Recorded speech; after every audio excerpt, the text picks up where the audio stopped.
प्रणाम सभी के लिए। आज बात करते हैं मोटिवेशन को लेके।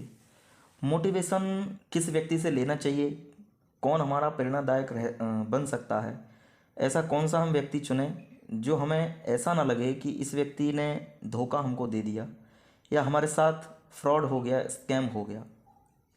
ये बात गुरु के ऊपर भी लागू होती है कि आप अपने जीवन में ऐसा कौन सा मार्गदर्शक चुनें जो आपको अपने पूरे जीवन भर संतुष्टि के मार्ग से गुजारता हुआ जीवन के अंतिम स्तर तक पहुंचा दे।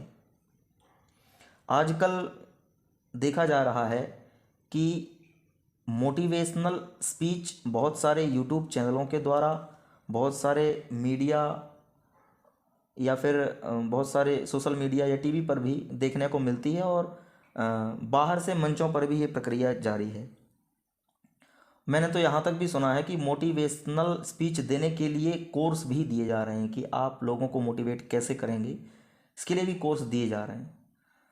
तो एक बहुत ही विचारणीय बिंदु है यहाँ पर कि आप अगर अपने जीवन में किसी भी परिस्थिति से या फिर कोई भी सिचुएशन आपके जीवन में ऐसी बन गई है जिस स्थिति को लेके आपका मस्तिष्क जो है वो घिरा हुआ, बंधा हुआ अनुभव कर रहा है और उस समय में किसी ऐसे व्यक्ति की तलाश रहती है, किसी ऐसे व्यक्ति का मार्गदर्शन पाने की इच्छा रहती है जो हमें उस स्थिति से निकालने में सहायक हो सके।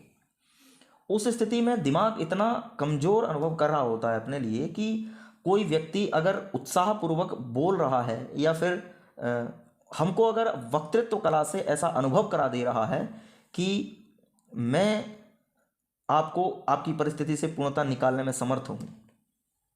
एक बात बहुत ध्यान देने की है आज के समय में कि संसार में शायद ही कोई ऐसा व्यक्ति होगा जो आपसे बिना कुछ चाहे, आपकी बिना कुछ इच्छा के आपकी सहायता करे।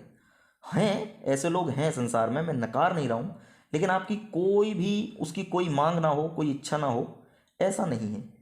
ऐसा एक ही व्यक्ति हो सकता है, वो जो संसार को पूरी तरीके से समझ चुका हो और संसार के प्रति उसके मन में, उसके हृदय में त्याग भाव उत्पन्न हो गया हो। वही व्यक्ति आपसे बिना कुछ स्वार्थ के व्यवहार रख सकता है या आपको मार्ग बता सकता है। उसका कोई स्वार्थ नहीं होगा। क्यों नहीं होगा स्वार्थ? क्योंकि जिस चीज़ के बारे में आप उससे जानने का प्रयास कर रहे हो या पूछ रहे हो वो उस चीज़ को त्याग चुका है, वो समझ चुका है। उसका एक व्यवस्था जो है, उसका सिस्टम जो है वो पूरे तरीके से समझ चुका है। तो अगर आप अपने जीवन में मार्गदर्शक के रूप में किसी को चुनना चाहें तो खोज करें ऐसे लोगों की जो जीवन को त्याग भाव से जीते हैं। खोज करेंगे तो मिल जाएंगे आपको, और जब आप उनसे मोटिवेट होने का प्रयास करेंगे तो आपका मोटिवेशन जिंदा रहेगा, एक्टिव मोटिवेशन मिलेगा। आपका मोटिवेशन ऐसा नहीं होगा कि आज आप ले रहे हैं और कल आपको फिर से आवश्यकता पड़ गई है। जो व्यक्ति पूरे तरीके से संसार से निकलकर, संसार के सारे पैतरों को जानकर आप में जागृति भरने का कार्य कर सकता है, उसको ये पता है कि ये व्यक्ति इस समय इस परिस्थिति में है और इसको इस समय इस चीज़ की आवश्यकता है।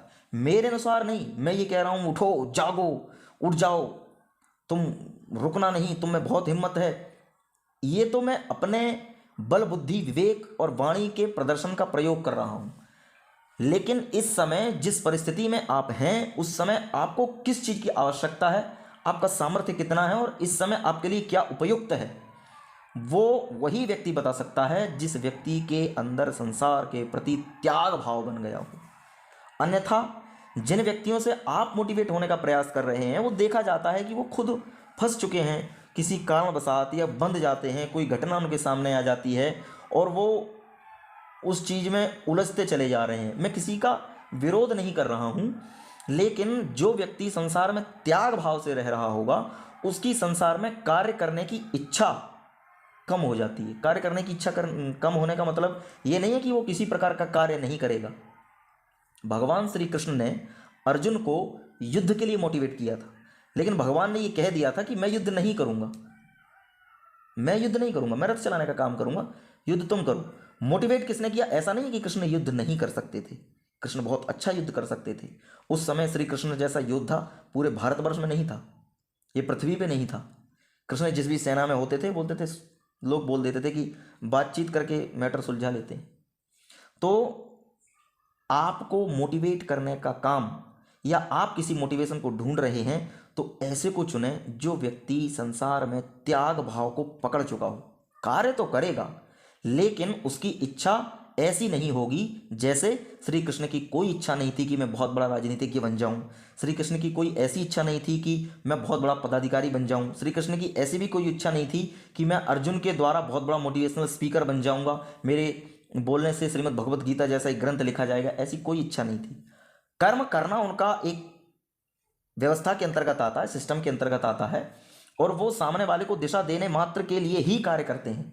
वो तब हो पाएगा जब इस संसार में त्याग भाव दिखने लगेगा, उससे पहले ये संभव नहीं है। आपको जगह जगह लोग फंसते दिखाई देंगे जो आपसे आगे है, आप ये सोचते हैं कि ये श्रेष्ठ है, आप जब थोड़ी देर चलते हैं तो वो भी फंस सकता है।